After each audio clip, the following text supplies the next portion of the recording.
What is up, guys? What are we doing? Roma Udinese back to it. Serie A action returns after the international break, and it feels like a very long time. Like, honestly, years at this point.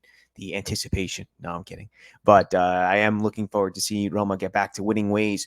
A lot of this pressure has been on Mourinho, and I think if you look at those games against Lecce, against Monza, Roma leaves it late. And we have a way of almost like forgetting as fans just how down to the wire those matches actually went.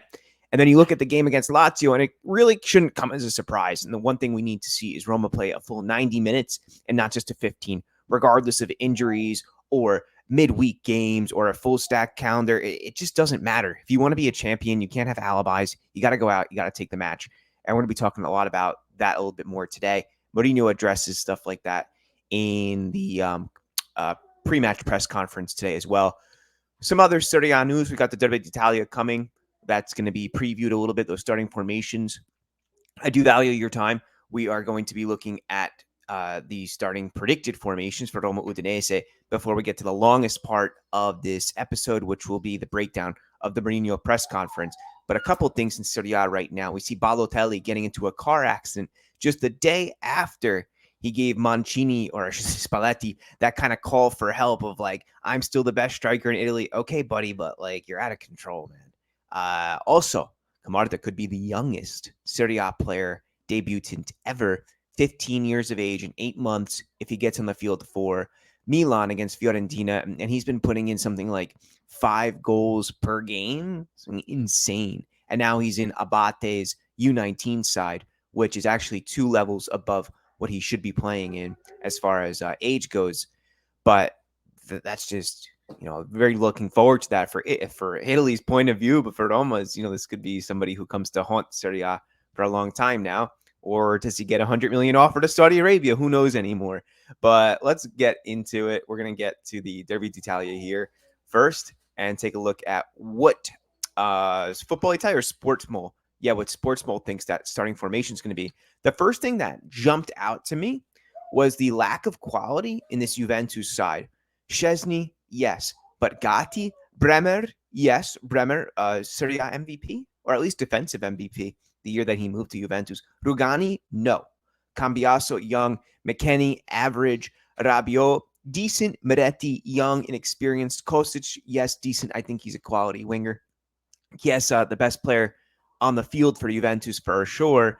And Kane, who's been doing his part. But overall, if we think of Juventus, the one that I grew up watching, star-studded, this is such a far cry, my friends. But Inter, we see Sommer, who's been doing a really good job for them as in net. Darmian, De Vrij, Acerbi, Bastoni, not looking to get this one.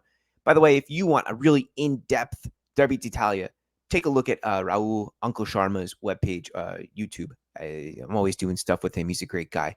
Big Inter fan, of course. Dumfries at right wing back, Barella, Çalhanoğlu, Mkhitaryan in center midfield, and Di Marco on the left side there. Mkhitaryan, do we look back as Roma fans and miss the fact that he was let away to go to Inter on a free, given the fact that he's done such a decent job for them? Well, I tell you what, I think that he fits in Inzaghi's formations a lot better than he would have with Mourinho. I also think that Inter has the rotations available to keep him fresh. Now, Inzaghi does use him quite a lot, as far as Sharma tells me. But when I think of players who I really admire, Mkhitaryan's one of them. I would even love to get an Armenia national team kit with him. I think that would be super unique. I was thinking about that the other day. But Thuram and Martinez, before I get to Lillian's son here, Martinez, not so good against Juventus. And we could see here on the stat, which I read right before coming on air, El Toro has scored just once during 676 minutes of Serie A football against Juventus. So that's a little shocking, no? But Martinez is having his best season ever. He has really taken on the responsibility of this Inter side, and he leads them. With Thuram, he looks to even have a better relationship than the one that he did with Lukaku. But Lukaku's not in any type of, let's say, hurt at all. I don't think he's ruining that damaged relationship with one that he has with Dybala now. But onto the game that you're most likely here for. And Roma Udinese, yes, historically, Roma do have a good record against the Bianconeri, the other Bianconeri, this one from Trieste. We look at that possible starting lineup. Patricio, Mancini, Llorente, Indica, nothing changed there. Smalling still out. Karsdorp, Bove, Cristante, Pellegrini. That's the surprise, is the return of the captain, with Spinazzola pointed towards the left wing back start, ahead of Zalewski, ahead of El Shaarawy, and up top, Dybala, Lukaku. Udinese, this side is interesting to me. Kabasele, he comes over from Watford a short time ago. He has experience in the Belgian league. This is a dependable center back for this side. Biol Perez, also experienced player there. Ebosele, Samardzic, one of the hottest properties in Serie A right now, 21-year-old Serbian attacking midfielder winger. This is a player who I would love for Roma to be in for, but financial situation probably makes that near impossible. He was tipped to go to Inter, and actually he spoke yesterday or the day before about how, or his agent went out and said, we're disappointed, but he's only 21. There's going to be more opportunities. It's fine. Wallace, Lovric, Zamora. So the one thing that Udinese has is a lot of physicality in their midfield with Pereira and success up top. They have collected points off of Milan as well as, I think, Fiorentina this season. So they're not a slouch. This isn't just a walk in the park for Roma, regardless of the historical context here. Now, yes, Roma is home. They're in front of probably another 62,000 fans. Abraham's out. Kumbu's still out. Smalling.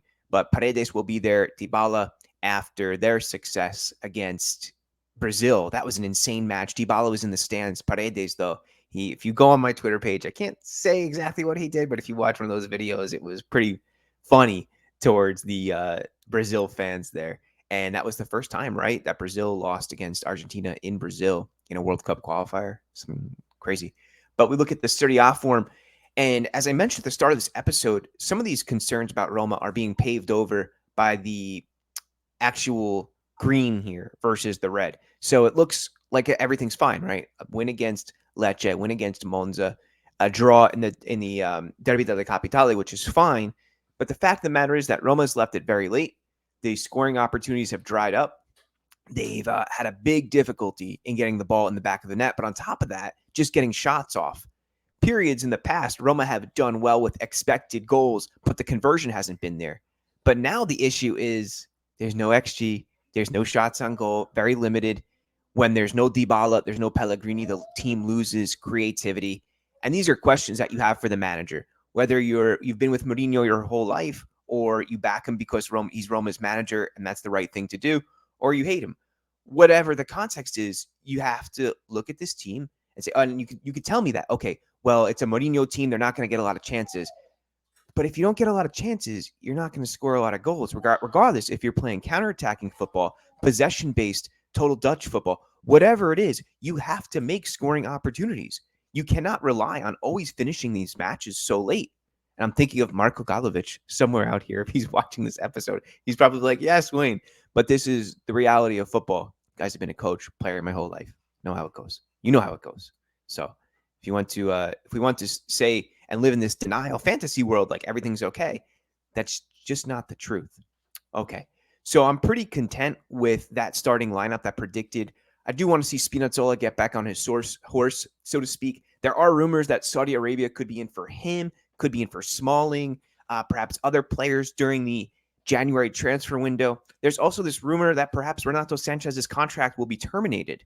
Is that possible? I could see it. I could see Roma clean up their wage bill in order to allow some more cap space, and then to saying hi to my baby off screen. Hi, babe. Anyway, I can see that definitely happening. But let's get to the Mourinho press conference here real quick. So if you want to go to my Twitter page, you'll find the full transcript. We're going to go over a couple questions in particular, not all of them, because like I said, I realize you do have a life and we're not just going to spend 30 minutes analyzing each single detail. But this one I think is important. How much has Udinese changed compared to last year? And he says they lost important players for them, but we know Udinese and who manages it, they have experience in football. They do sell players like Beto and Becao, but then they've got Cabecele, Premier League experience. Okay. On these injuries, and I know it seems like every Mourinho pre-conference we talk about these injuries. Total of 52 games so far. And he says the players are professional and do everything to feel good, even in their private lives. We coaches and staff work together a lot.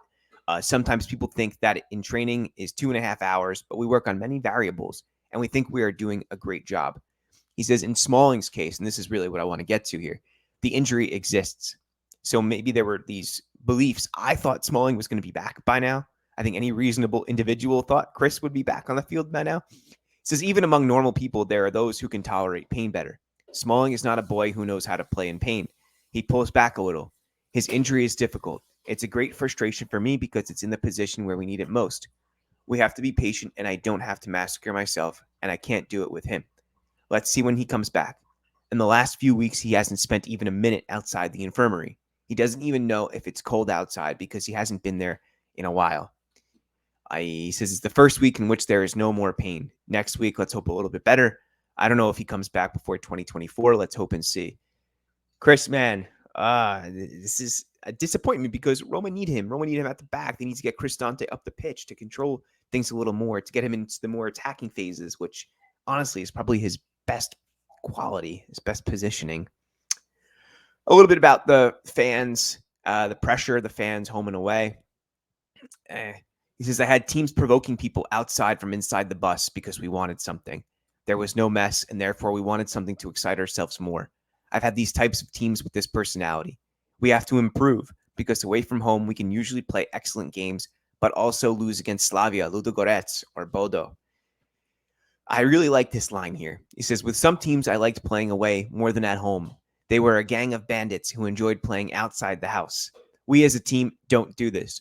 There are people who like the comfort of home, and they go out, they miss their mom, dad, or grandma, who makes them dessert. We have a little bit of this problem here. What he's really saying is he needs these boys to become bad guys. He needs them to go out, be ruthless, and not care, and kind of like toughen up and grow up. Yeah, grow up. Like, you have to, as a player, understand that when you go out on the road, dude, like, you got to turn those whistles against you into your energy. You have to convert it, and that's the trick to becoming a big-time player. Does Roma have big-time players? I don't know. I'm hearing you question yourself at home, and I'm like, yeah, Dybala, sure. Lukaku. Dybala plays 60% of Roma's matches. Pellegrini has spent almost eternity on the sidelines at this point. Chris Smalling out. Cristante, maybe. Spinazzola, yes, but Spinazzola's getting older. He's the guy who led Italy to the Euro success last season. They would not have gotten so far without him, for sure. Rick Karsdorp, he's working on his contract renewal. But I do think that as far as we look at Roma not getting a lot of progress in on goal and a lot of pressure, there is something to ask of the quality across the board of the starting 11 each night. And then that opens that cyclical issue. How does Roma improve the quality when there's these issues of financial fair play? And that's such a fully loaded question. We could talk for hours about that. Also, don't forget to comment, throw some things in there about how you feel about that situation. He's asked, do you discuss with the owners, or is everything left as it was after Budapest? So after the Europa League final, Mourinho went out and said, there has to be somebody who speaks to the press. It can't just be me. There has to be a press officer, whether that's Francesco Totti or whoever. Honestly, I think I'll be that guy. Dan Friedkin, if you're watching, I'm here. I'm in Jersey City. He says, I have many qualities and many defects. I don't know if this is a quality or a defect, but usually the people who are close to me know everything I think. That's how I am. I don't spare words. I don't spare criticism or compliments. I'm an open book at work. Everyone knows what I think when I'm not happy or not, when I'm happy or not. He says it's very easy just to understand about what he's feeling. So guys, yes, let me know what you think about Roma's situation right now. Tell me your thoughts about Mourinho. Good, bad? Does eventually the boss move on this summer? I don't know. I'm reading now that perhaps Riyadh, the sponsor of the club, could get involved with keeping him long-term. If he stays long-term, Mourinho is going to need better defensive players. He's going to need a better midfield beyond the players which Pinto has brought in. Now, the fact of the matter is Roma keeps going to these free transfer deals, But what about after Mourinho leaves? Will Roma be left with a bunch of 29 and 30-year-olds or more who have no value, and then another manager comes in, can't spend, has to remove dead wood, And then we're back to the start. And that drives me crazy. That drives me insane. The fact that there seems to be little long-term game plan given the financial restrictions of this club. Look, I'm going to speak candidly right now, these last few minutes. Roma needs to have an ethos. They need to have a platform, a way that they play, that no matter the manager who comes in, no matter the academy, that there is a streamlined tactic and way of playing, at least a personality, the way that La Masia does. We know the way that Barcelona is going to play. So why don't we know which year and depending on which manager, the way that Roma will play? That's the only way to connect from the U8s all the way to the first team is you have a set function. Pick one, get your directors in on it. That will allow you to scout much more efficiently. You know what you want, and therefore the team can surpass these long-term financial issues, which will persist as Roma, if they do not make Champions League, even if they do, there's going to be gaps for a year or two where Roma does not. Until that stadium is built, there needs to be a personality, a philosophy, a way of playing from top to bottom, and an understanding between the directors, the staff, and the personnel about how to run this team. And that's the long-term success. Hire me. I promise I won't charge less than more than 100,000 a year. Just keep me around. Ask me questions now. Guys, let me know what you think. We'll talk after this match live stream. Okay. I'll see you then.